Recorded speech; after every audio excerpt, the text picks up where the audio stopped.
5 முறை சட்டமன்ற தேர்தலில் போட்டியிட்டு 3 முறை வெற்றி பெற்று 1 முறை தமிழகத்தில் அமைச்சரவையில் அமைச்சராக பணியாற்றிய நீண்ட நெடிய அனுபவம் இருக்கக்கூடியவர்.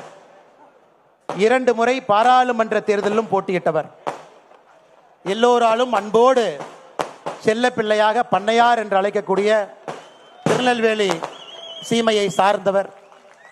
அண்ணன் நயினார் நாகேந்திரன் அவர்களுக்கு, நம்முடைய மாநில தலைவர் அவர்களுக்கு நாம் எல்லோரும் எப்பொழுதும் துணையாக நின்று ஒரு வலுவான ஒரு குழுவாக நின்று அவர் பின்னால் அணிவகுத்து நின்று அவர் நம்மை வழிநடத்தி 2026 தேசிய ஜனநாயக கூட்டணியை ஆட்சிக்கு கொண்டு வருவதற்கு அவர் பாடுபடும் பொழுது அயராது நாமும் பாடுபடுவோம் என்று உறுதியேற்போம். மேடையில் இருக்கக்கூடிய எல்லா தலைவர்களுக்கும், முக்கியமாக வந்திருக்கக்கூடிய எல்லா அன்பு சொந்தங்களுக்கும் உங்களை வழிநடத்தியதற்காக 4 ஆண்டுகள் எனக்கு அனுமதி கொடுத்தீங்க. அதற்காக என்னுடைய தனிப்பட்ட நன்றியும் தெரிவித்துக் கொள்கின்றேன். நன்றி, வணக்கம். பாரத் மாதா கி ஜெய்.